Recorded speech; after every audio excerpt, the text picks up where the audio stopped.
This is Real Ass Cinema with Ethan Griggs, boy, the blackest thing that's white.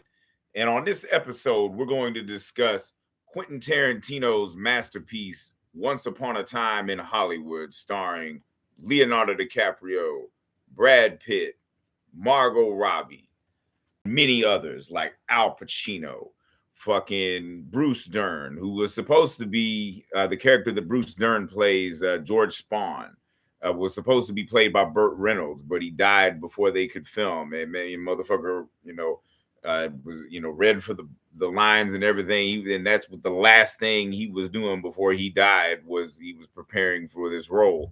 And he got countless others too. There's also Margaret Qualley, who plays Pussy in the film. And honestly, Margaret Qualley might be my favorite actress going right now. She is exceptional. If you haven't seen some of the films that she's done subsequently, like Drive Away Dolls, Honey Don't, The Substance, and even most recently, How to Make a Killing with Glenn Powell. It is something. She is an exceptional actress, and also stars a lot of the children of like Tarantino's friends and people he worked with. Like Maya Hawke, Uma Thurman's daughter, Harley Quinn Smith, who's Kevin Smith's daughter, and it also see Dakota Fanning's in this, Sydney Sweeney, and there's countless others. Also, Rumor Willis, another daughter of an actor Tarantino worked with, of course, as Bruce Willis's daughter. And there's so many motherfuckers in this movie. Emile Hirsch plays Jay Sebring, who was basically the hairstylist for the stars, specifically like Warren Beatty. That's what the movie Shampoo is based off of. The character that Warren Beatty plays is based off of Jay Sebring. Robert Towne wrote the script, and it took him so long to write that script that Jay Sebring was already dead because he got killed by the Manson family. Now, what Once Upon a Time in Hollywood is basically a fairy tale of Hollywood. The film takes place in the year 1969, which was the year of the Manson family killings that happened on August 9th, 1969. And basically, Tarantino is one of the greatest filmmakers of all time. I mean, you say what you will about the motherfucker. Yeah, he's annoying when he talks, but when the motherfucker's writing and directing, you really can't fuck with him, because like his worst is still better than most people's best. I'll fight anybody on that shit. And the thing of it is, too, it's a film, much like in the previous episode last week about Babylon, it's a transitional period in Hollywood. It's 1969 was kind of the still in the early stages of what was known as the New Hollywood. In 1967, Hollywood went under, like the whole movie industry in Hollywood went under a fucking change with films like Bonnie and Clyde, The Graduate, and even films like The Dirty Dozen, that really put in Point Blank, that pushed like the limits of violence and sex that you could show on screen. Of course, there was also a lot of different social changes going on in the world at that time too. I mean, you had hippies, and sex was a little more. The sex was opening up, drugs were opening up. There was a lot of changes that a lot of people weren't ready for, and the counterculture was kind of taken over. Of course, specifically in 1969, the biggest counterculture movie was Easy Rider, and of course, Easy Rider changed up the game too. Because the thing of it is, at this point in time, the motherfuckers that ran the studios didn't know what was popular. Nobody expected Easy Rider to make the amount of money that it made, but it appealed to an audience that had not been seen on screen before. And then by 69, that kind of market of the hippie counterculture had become oversaturated a little bit, mainly because, everybody wanted to appeal to the youth culture. But the film centers around a Western actor named Rick Dalton, played by Leonardo DiCaprio. And Rick Dalton is kind of a sort of a caricature of like Steve McQueen. Just imagine if Steve McQueen never got out of the show Wanted Dead or Alive, or it never did The Great Escape. This is what this dude would look like, doing like whack ass movies and and fucking being the villain in a lot of episodic television.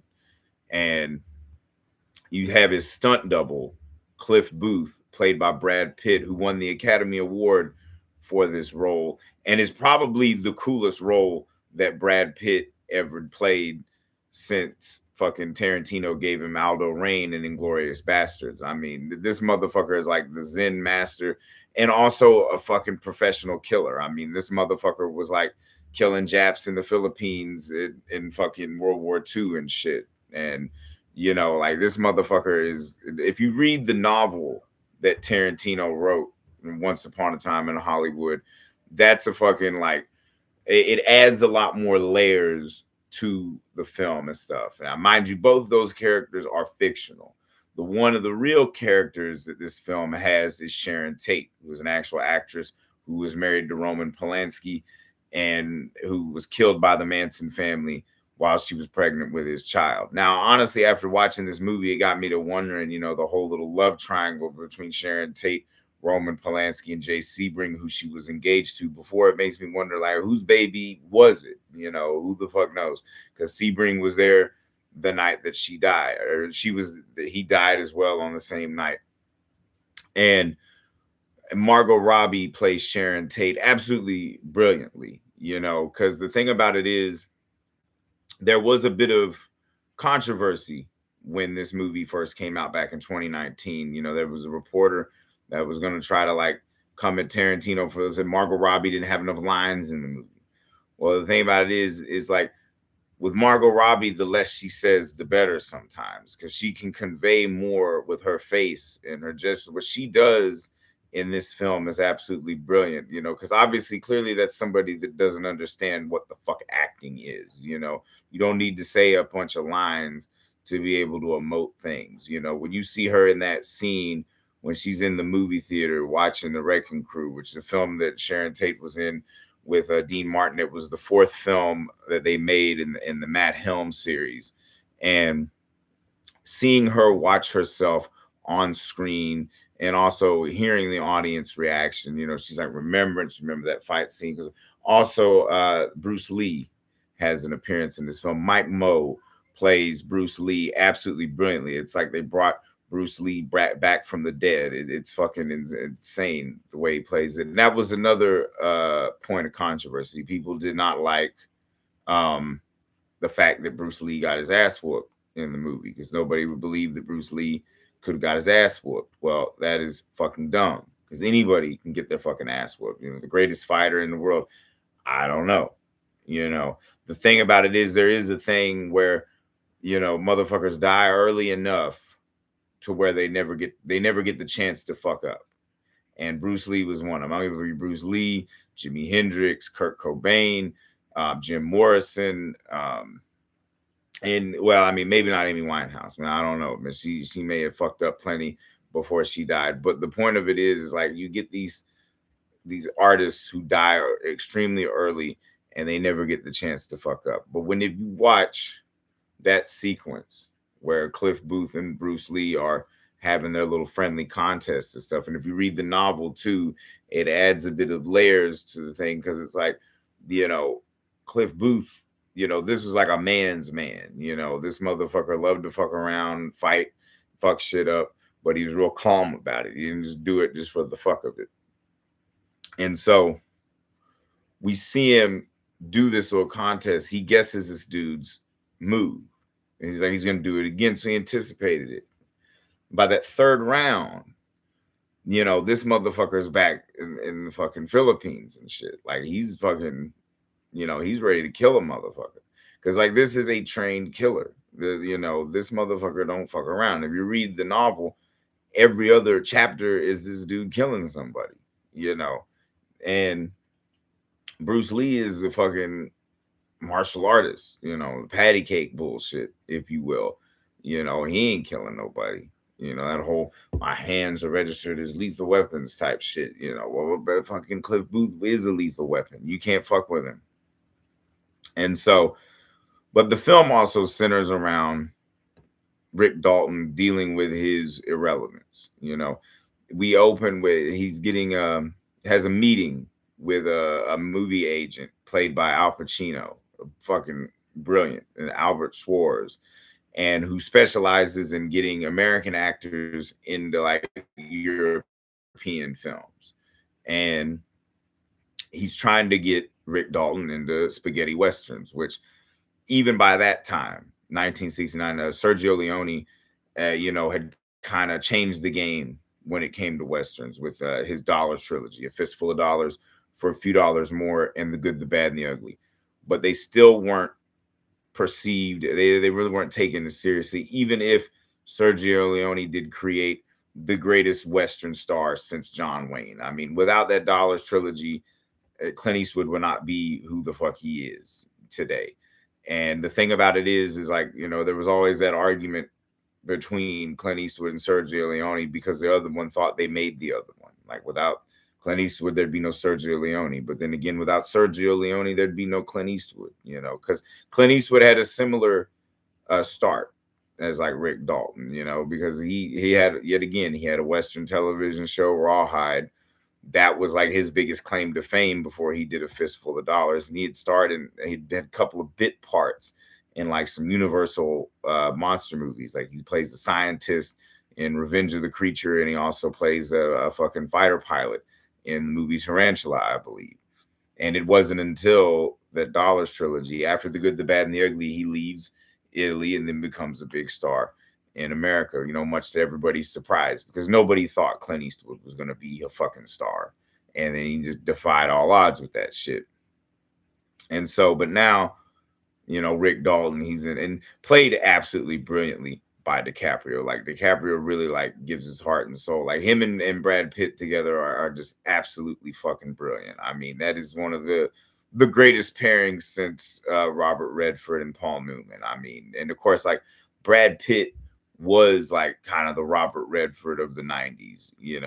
They both, it's, you kind of see it. They worked together a couple of times, and Robert Redford, of course, directed Pitt in A River Runs Through It, which, if you ever need a good nap, just put that movie on. But if you really want to see those two work together brilliantly, Tony Scott's Spy Game is absolutely brilliant. It's a fucking great spy thriller, and it shows that Tony Scott could make movies way better than his brother Ridley Scott, if you will.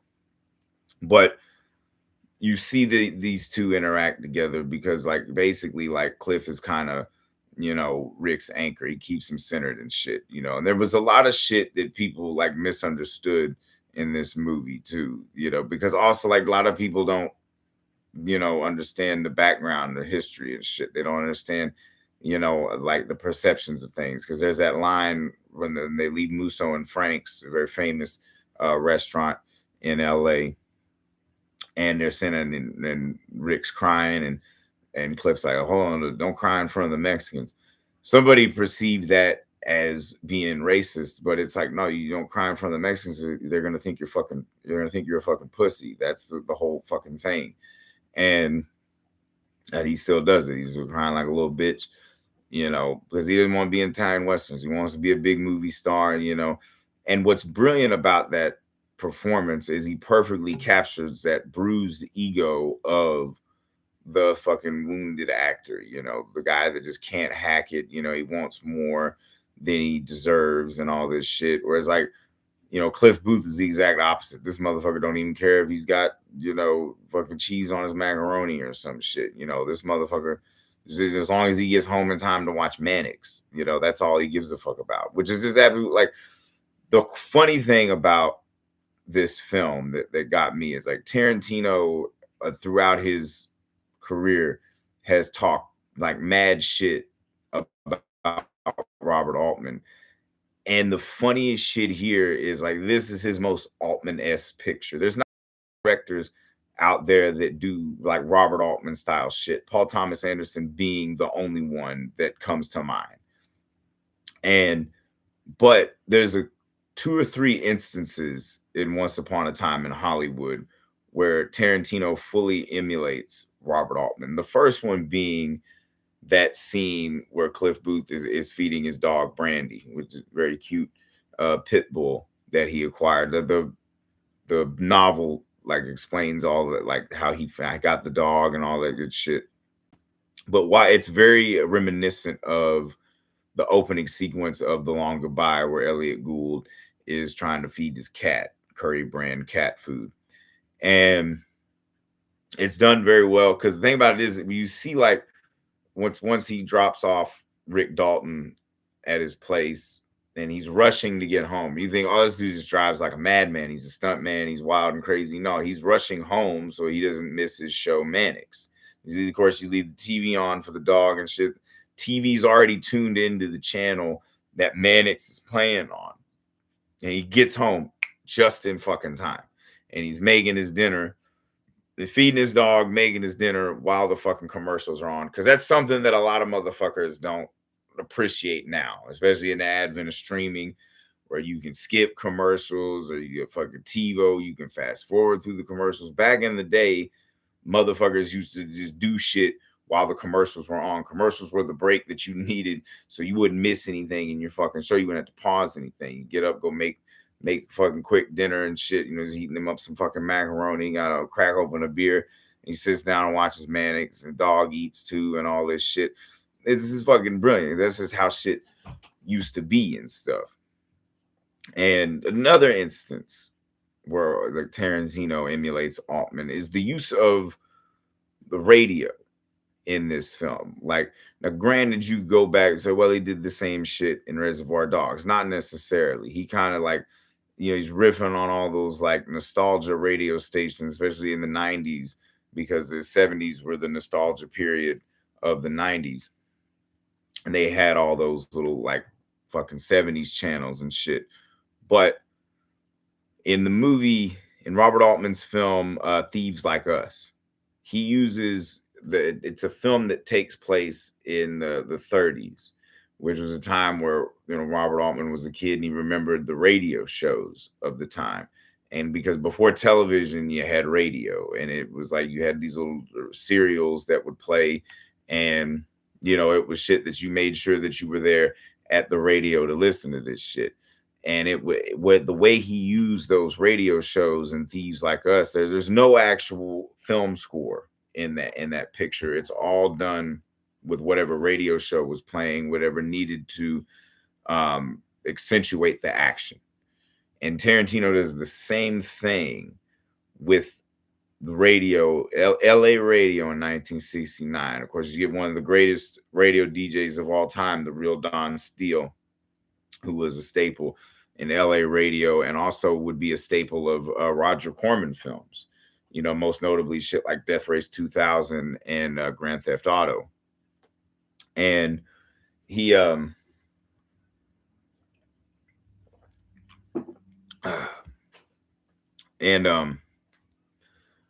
but also not just the music, because of course, like one thing Tarantino is good at is like the use of music in his films. The only motherfucker that might be better is Martin Scorsese and maybe Paul Thomas Anderson to a certain extent. But the way that he uses the commercials, because yet again, radio used to have, I mean, radio still does have commercials, but nobody actually listens to actual radio anymore. They got fucking Pandora streaming, paying a bunch of money a month just so they don't have to listen to commercials. But commercials were kind of the break in the music that you needed, you know, or maybe that's when you had somebody riding in the car with you. That's when you had a conversation. And then when the music came on, you shut the fuck up and listen to the music, you know. But the commercials are used in a strategic way to accentuate the action, you know, where it's like when Brad Pitt and Margot Qualley finally actually like have a conversation where they, or not necessarily when they see each other fucking playing the heavenly commercial and shit, and even the numero uno commercial where then they see Polanski and Tate pull up. It's very brilliant shit, but that's at least two off the top of my head that I can think of where it's very much Robert Altman. And now a slight reference that it probably doesn't mean doodly squat, but is just kind of funny if we're adding a third layer of Altman references. One of the, because Robert Altman came up directing television all through the 60s, you know, and one of the shows that he worked on was combat, and we see that billboard on this. So now, granted, that shit was probably re-airing on whatever fucking independent channel and shit, but it's still just funny to me. That's another Altman connection. Now that one probably wasn't intentional, but it just adds a special layer of funny to it. Now, one thing that before I, before I'm not just jizzing all over this movie, because it is a fantastic picture. I mean, there's very few things that I see wrong with it, because most people that hate this movie just don't understand what the fuck it was trying to do, what it was saying, and most importantly, what the fuck it was about, you know. But the one thing that irks me about this movie is the fucking narration from Kurt Russell. That is the most annoying shit that I've heard since Tarantino did his little bullshit narration in The Hateful Eight. Now, he started this bullshit with having a fucking narrator in Inglourious Bastards, and that was fine because he had Samuel L. Jackson narrating that motherfucker, and that was perfect. Because if you're gonna get a narrator, it better be Samuel L. Jackson, especially if it's a fucking Tarantino film. Because, like, who better to narrate a Tarantino film than Samuel L. Jackson? Now, I can excuse Tarantino's bitch ass narration in The Hateful Eight because Samuel L. Jackson is in The Hateful Eight. And you can't necessarily have Major Marquess Warren narrating the fucking thing when he's supposed to not know what the fuck's going on. But you got Kurt Russell narrating Once Upon a Time in Hollywood, and he's in the fucking movie. He's playing Randy. Well, why the fuck is Randy narrating the fucking movie? You know, it's fucking dumb. Why the fuck didn't we get Samuel L. Jackson to narrate this motherfucker? You could have had it like, you could have had him even be like kind of a Greek chorus type thing, like that motherfucker in Pretty Woman go, welcome to Hollywood. Every motherfucker come to Hollywood got a dream. Yo, motherfucker, what's your dream? You know, you can have some shit like that in there added, you know, but instead we get fucking, and that whole, like, honestly, the narration in the movie is the only thing that's out of place. Do we really need fucking little blow by blow, play by play through that whole little montage and shit? And if not, if we did need it, why the fuck didn't Samuel L. Jackson do it? Like I said, that's one of my, maybe my only complaint is this thing continues and may find another one, but should have got Samuel L. Jackson to narrate that motherfucker, because Kurt Russell was fucking annoying as the narrator of that movie. Great as Randy, though. That fucking scene where he's like talking to Rick Dalton, and you know, he's having that, I don't dig him, man. You know, that whole exchange is just fucking hilarious and stuff. And of course, Zoe Bell's also in the movie. She plays Randy's wife, and fucking hilarious. The movie's really funny. It might be his funniest film, you know, because there's a lot of humor in Tarantino movies, but you know, you don't really see it on that level. And like, because it's just the littlest fucking things. Because also too, like, if you know a little bit of the history of what's going on in the film, you'll catch on a lot of shit too. Like Damian Lewis playing Steve McQueen, that is very inspired casting. I wouldn't have put that dude in that part, but he plays it perfectly. You know, that whole Playboy Mansion sequence is absolutely brilliant too. You know, the music and everything, and that whole I never stood a chance, you know, all that fucking shit.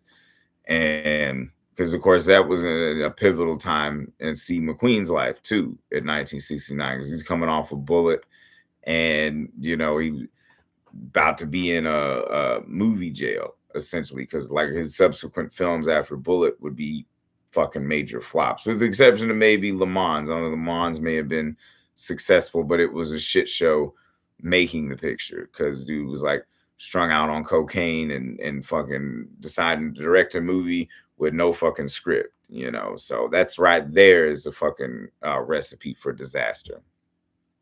And you know, also there's let's see, where the fuck am I gonna go from there?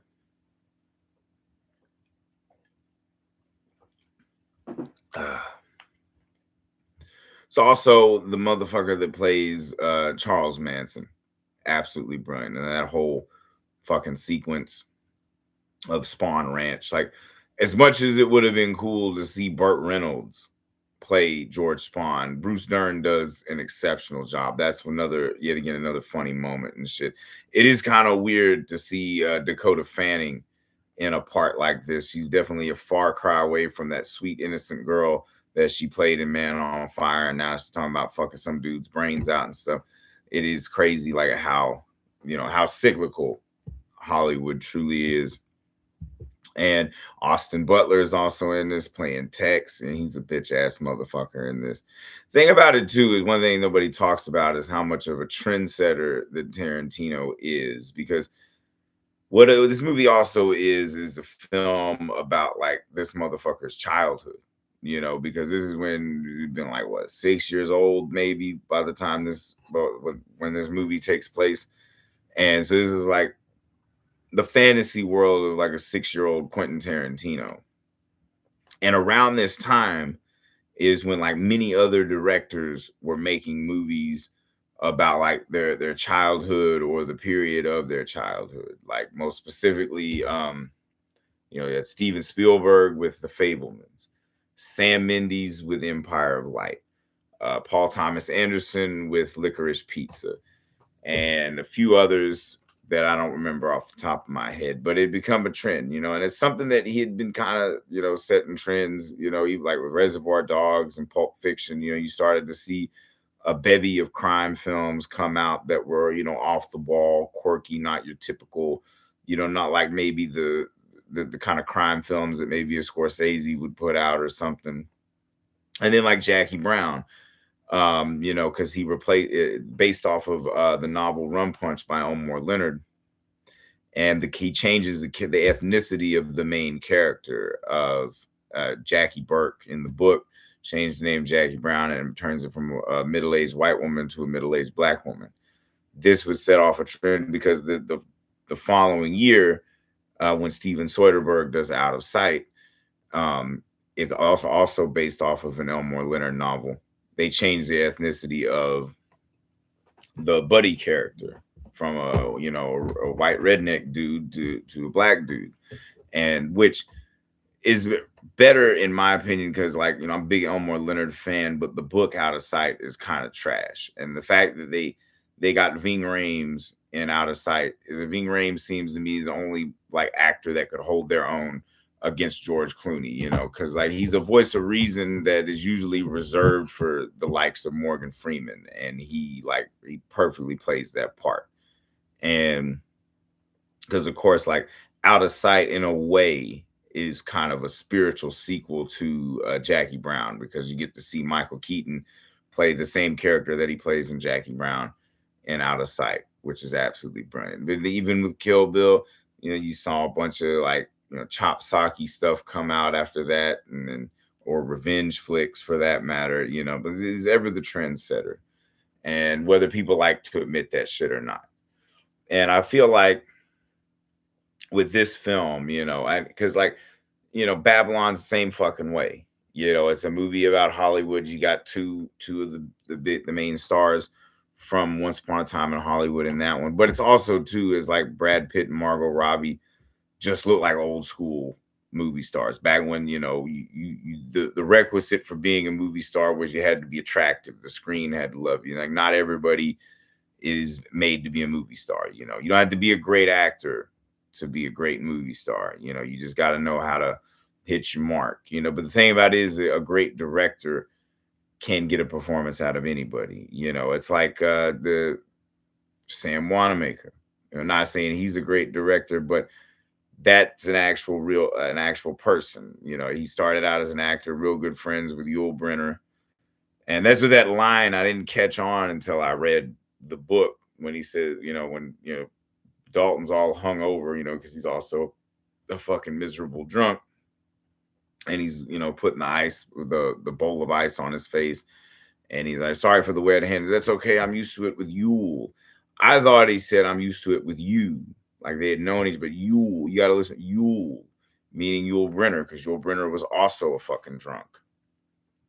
And like that, but that way he's playing that dude is absolutely brilliant, because like Sam Wanamaker, he directed a few movies, but he, also probably more prolific as an actor, in movies. I believe The Trial of Billy Jack, or it's either The Trial of Billy Jack or Billy Jack Goes to Washington, one of those. and he's also in Private Benjamin, as well as many others. Like he's in a lot of films will pop up. It's not a name I didn't notice until after watching Once Upon a Time in Hollywood. And of course, that pilot that Rick Dalton is in, Lancer, that was an actual show. And mind you, I haven't watched that show because a lot of old Western TV shows are boring as fuck. Tarantino kind of has, maybe it's because like the nostalgia, because at that time period, most of the fucking shows on TV were westerns. You were hard pressed to find anything that wasn't a western or a cop show or a sitcom. It was the basic shit that was on television. And because like westerns were so oversaturated that by the 70s, that's when they became they basically changed everything around. That's when you get the fucking anti-westerns, the art house westerns and all that shit. But very much realistic at the times. Of course, he grew up in the era, and it's definitely, you can tell this is definitely an era of nostalgia for him. Because the look of the film is great too. He got Robert Richardson to do the cinematography. I mean, if you got Robert Richardson doing your cinematography, your movie is gonna look impeccable, and that guy's worked with some of the best, not just Tarantino, but also Oliver Stone, Martin Scorsese, and a few others. And you could always tell when Robert Richardson shot their movies because he does that. That's the thing that a lot of people don't talk about, is certain cinematographers do have a look to their films that, because if you look at like Scorsese's filmography specifically, you can tell which one's been done by Robert Richardson or somebody else. That may be Michael Ballhaus, or most recently, the cinematographer that Scorsese uses is Rodrigo Prieto, who also was the cinematographer for Barbie, and also Jim Stacy, played by Timothy Oliphant. That was a real person. Now, in the novel Once Upon a Time in Hollywood, you get a lot of backstory on who Jim Stacy was, and the films that he did, the shows and the films that he did, and how he progressed as an actor. And Tarantino makes the argument that he would have been a lot cooler as Kowalski in Vanishing Point. I fucking disagree with that shit. Thing about it is when it comes to making movies, you can't fuck with Tarantino. But some of his opinions and his takes, hot trash garbage. Because like Barry Newman in Vanishing Point, plenty badass. Like that's a cool motherfucker. There's not many people that make the Jufro look that cool, and that the car speaks for itself. That 1970 Dodge Challenger. If you mean down in your mind that Tarantino doesn't love Vanishing Point, just watch Death Proof. That's why there's the fucking the white 1970 Dodge Challenger in that motherfucker. It's a huge reference to Vanishing Point. And he might even have a better car chase than Vanishing Point. But I mean, Vanishing Point is probably the greatest car chase movie of all time, with the exception maybe being the original Gone in 60 Seconds, H.B. Halicki's film, or Paul Bartel's Cannonball, and which Paul Bartel's Cannonball held the record for the most car crashes, and then it was beaten about maybe 4 or 5 years later when John Landis did the Blues Brothers. They beat it by one just so they could beat the fucking record, which is pretty hilarious. And then I think Blues Brothers 2000 beat the record, just they had one more than when they beat the record before, which still funny in and of itself. But one of the greatest moments in this film, and that was another thing that stuck out to me, that might be the fourth Altman, the fourth Altman impression, is the fact that there's a lot more improvisation in this film, because Tarantino is a guy, like, he writes every single one of the films he directs. He's never directed a movie where he didn't write the fucking script. And, like, in his mind, his shit's better than Shakespeare on his best day, and Say what you will about the motherfucker, but he can write some dialogue. There's very few motherfuckers that can write dialogue as good as this motherfucker. He make Robert Town look like a hack, you know. And but there's a lot of improvisation in this film, most notably DiCaprio's meltdown in his trailer when he can't remember his lines. That is one of the most real, raw, like scenes ever in a film, because that's truly a fucking actor dealing with their inadequacies, and even a few references to Taxi Driver in that film. And he's looking in the mirror and all that shit. It's absolutely brilliant. And also other improvised scenes were like Brad Pitt's acid trip in the film, smoking that acid dip cigarette.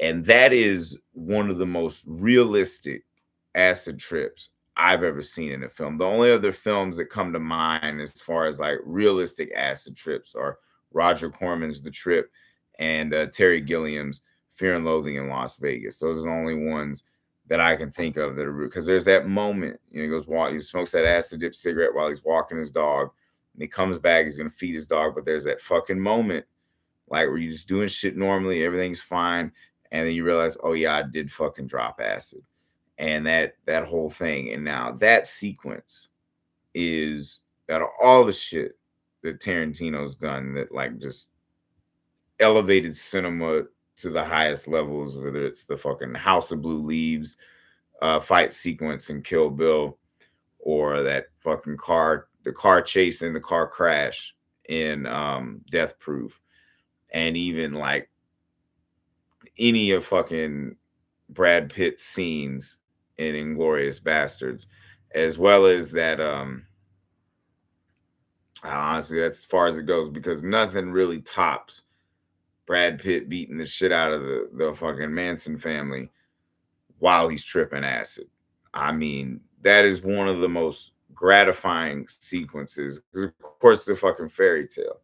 Now, what I found funny, when before this movie came out, there was so much speculation on what Tarantino was going to do with this story, because of course everybody in their mind thought that, oh, this is going to be some violent blow by blow recreation of the Manson family killings. And if there was any doubt in your mind, then you're a fucking idiot that he was going to do that shit, because one, this is the motherfucker that had him kill Hitler in Inglorious Bastards. So that right there should have told you, do you really think this motherfucker is going to follow history verbatim? He doesn't give a fuck. He's Quentin Tarantino. He can do whatever the fuck he wants to. So yeah, he's going to have it where these fucking Manson fucks go to the wrong fucking house. And one of them, you got Austin Butler, you got Mickey Madison, who was, of course, Nora. I remember that white little face, I don't know who the redheaded bitch is in the film, but they go to the wrong house, and not only do you get a motherfucker that's tripping acid, but you get a fucking like super soldier that's tripping acid. Because there's that moment too, like he's fucking around because he is tripping, and he's not entirely sure that this shit is real. There's that fucking moment that when Tex pulls that fucking knife, he just fucking boom switches over into soldier mode and fucking whoops some ass. And of course the dog, they interrupted that dog's dinner. She ended up having nuts for dinner. And like I said, very gratifying, if not. And then the callback to the fucking flamethrower. I mean, just because like you forget about that thing, because they mention it in the beginning of the film when you see DiCaprio sitting down with Pacino, and they're talking about all of his movies, the 14 Fists of McCluskey, and he's got the fucking flamethrower that he learned how to do. And the thing about it is, like, it's that attention to detail and all the layers that this movie has. You see in Rick Dalton's house all this fucking shit that he has, all this memorabilia from like movies that he's done, all this fucking shit. Is there any doubt in your mind that motherfucker wouldn't keep that goddamn flamethrower? which lucky for him, it still worked because he barbecued that bitch that fell in his fucking pool. Like, it's shit's fucking great, you know, and thus being a fairy tale. I mean, the movie is called Once Upon a Time in Hollywood, and once all is said and done, the fucking hippies aren't okay. They're dead as shit. And then now he gets to be accepted in the Hollywood circles. These next door neighbors, Roman Polanski and Sharon Tate. The motherfucker that they got to play Roman Polanski is perfect casting too. Like, there's not a person in this movie that feels out of place, you know, because all of the whole Manson family, that shit's perfectly cast. Like, Margaret Qualley definitely stands out, and then like Lena Dunham in a role where she's not fucking annoying. That's a fucking hell of a feat. Nobody has been able to do that. Not even when she directs herself. Tiny Furniture. That movie's fucking annoying as shit. I never watched the show Girls because Tiny Furniture was so fucking annoying. But anyways, she's not annoying in this one. I'll give her that. And, you know, but like I said, but Brad Pitt is Cliff Booth is so fucking badass. So he knocks that dude on his ass for fucking putting that knife in his tire. It makes him fix the fucking tire. Like, Texas bitch ass couldn't even get back in time to fuck shit up, which is just like all that shit. The way the music's used, pure fucking brilliance. Like, even when, you know, it's just how natural the film is too. Like, when you got when Brad Pitt and DiCaprio were watching Dalton's episode of FBI, which was an actual episode of FBI where Burt Reynolds was playing the part that we see Rick Dalton play. And the way they're watching is, you know, two friends watching the movie, shooting the shit, and then him pointing out the people is like, oh, that guy's a fucking prick. Oh, Bobby Hogan, good guy. You know, it's just those little details are what make this movie great. And the movie clocks in just under 3 hours, about 2 hours and 41 minutes, I believe, is the runtime on it.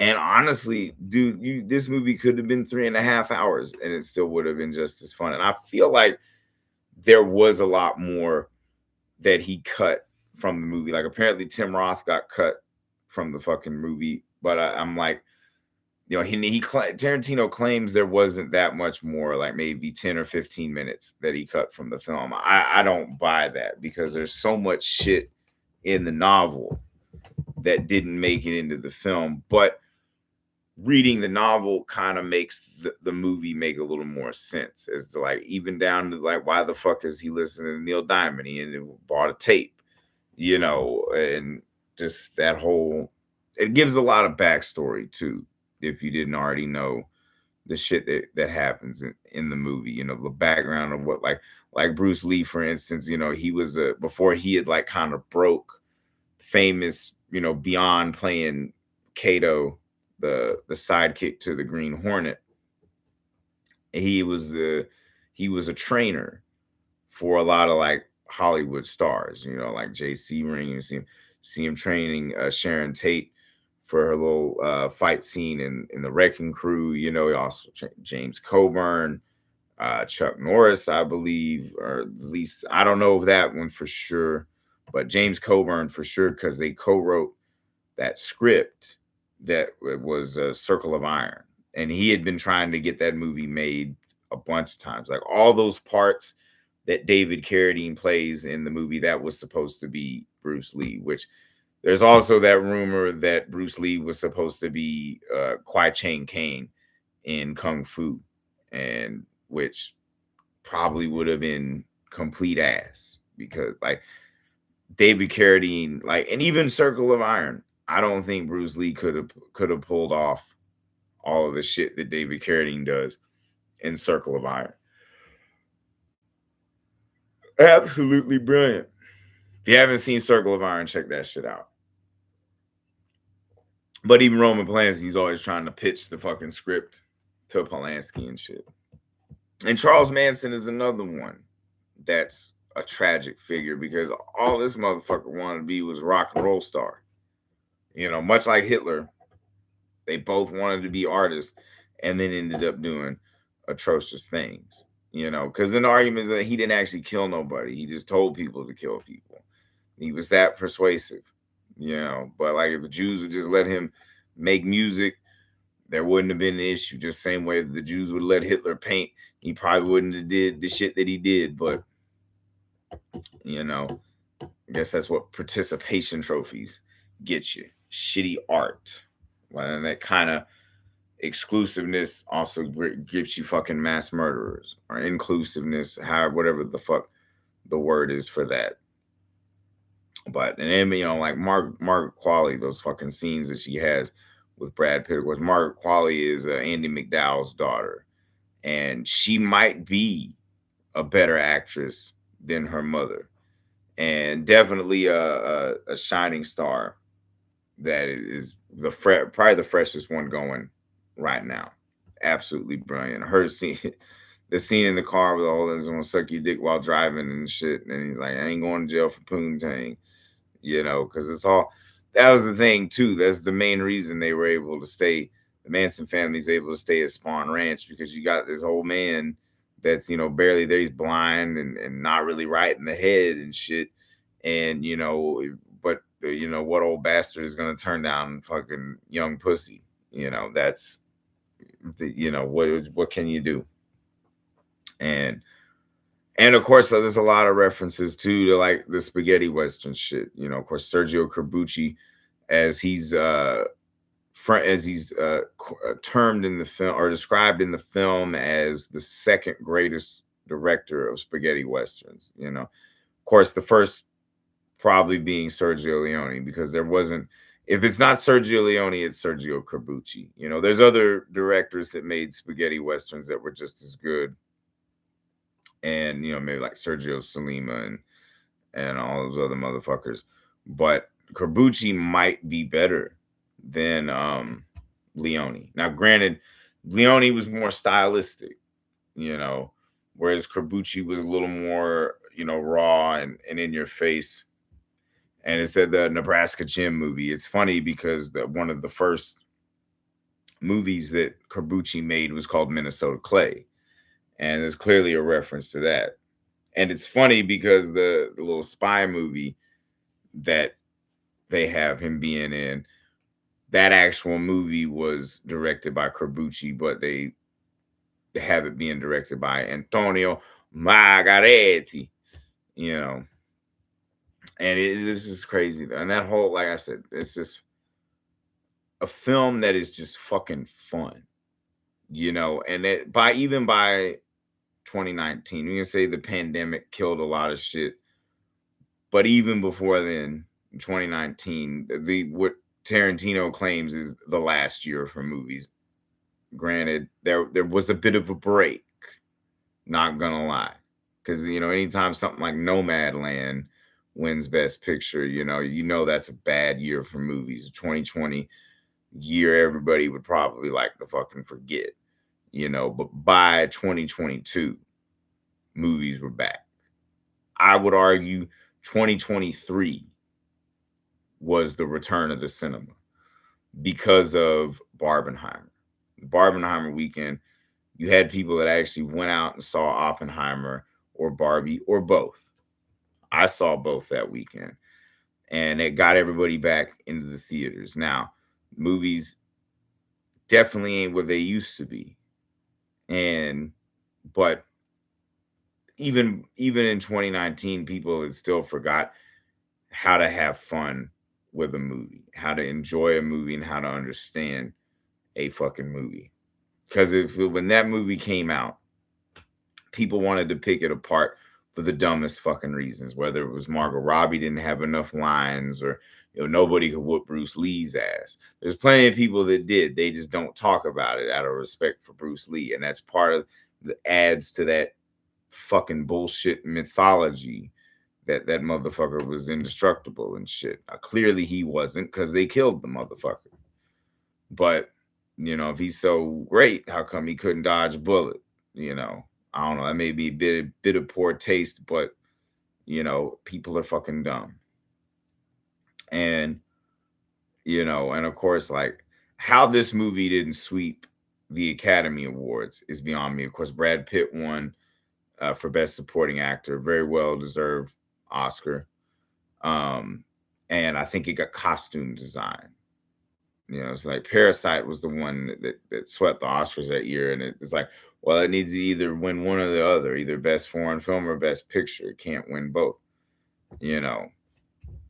But this was a movie that was clearly it was about that transitional period in Hollywood where guys that the Eisenhower generation that Rick Dalton basically represented, and shifting over, and because him having to play that character Caleb Decatu as like kind of a Hell's Angels hippie, biker outlaw motherfucker. That right there shows you the fucking tonal shift.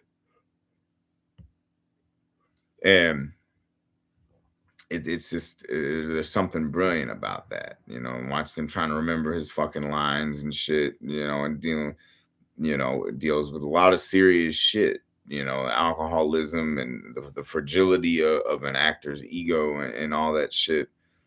And, just basically dealing with your own irrelevance and stuff. And it's funny too, because there's also the fact that Timothy Oliphant is in this film, it kind of parallels that Rick Dalton is leaving Bounty Law and getting it canceled is kind of similar to Timothy Oliphant leaving Deadwood.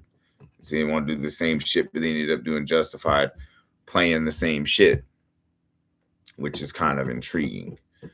And so, I mean, I don't really know what else to cover for this film. I mean, yeah, I probably missed about a million things because there's so much shit. There's so many layers to this film. It might be Tarantino's best movie. I always say Pulp Fiction, but there are other ones too. Because I mean, like Jackie Brown's his most mature work. I mean, Kill Bill is a fucking epic. If you haven't seen The Whole Bloody Affair when they released that in theaters a few months ago, truly a spectacular treat for the cinema. And of course, like Inglourious Bastards is great, but Once Upon a Time in Hollywood is clearly a movie that he probably had the most fun making, because it allowed him to kind of relive his childhood and talk about a bunch of shit that he loved to talk about, because he's in that 70s mindset. We're probably writing cinema speculation at the time too, and which is an extraordinary book. You hadn't read it, even if I don't agree with all of his opinions in the book. And it's funny because he does kind of deal with the bitch assness of the male ego, specifically with Rick Dalton, and that, because he's supposed to be this big Western star, but he's really just a whiny ass bitch, the epitome of that pretty boy actor that can't get over their own bullshit.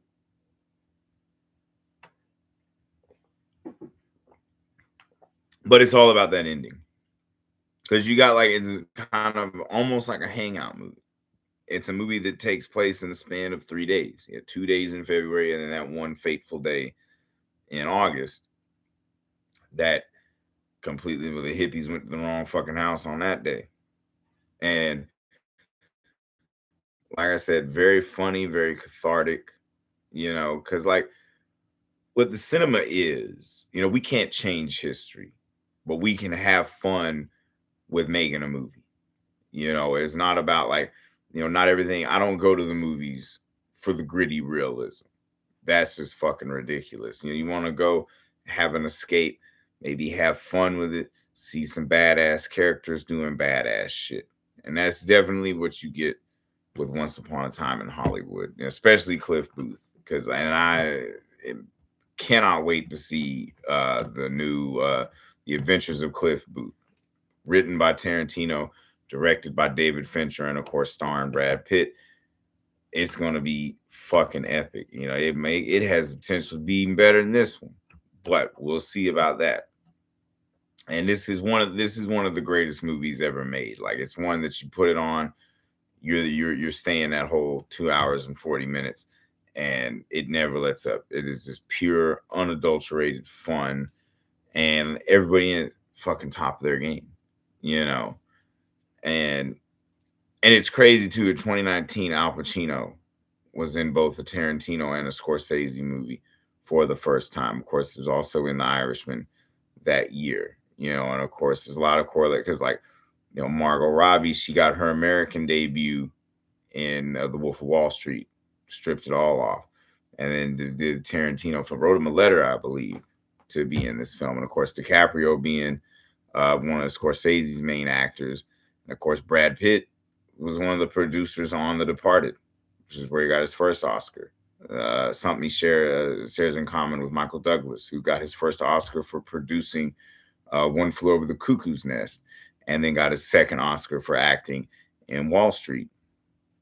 And just a few more Hollywood trivia movies, and not to mention that the little girl actor that, you know, very dedicated to her craft, you know. And that scene where DiCaprio is describing that book and just starts breaking out in tears because it's very much parallel to what's going on in his life. That's brilliant fucking acting and directing right there, you know. Very, very well written, and just the delivery of it is just perfection. And like I said, there's a lot of comedy in this movie, and maybe I'm laughing at shit that shouldn't be funny, but it fucking is.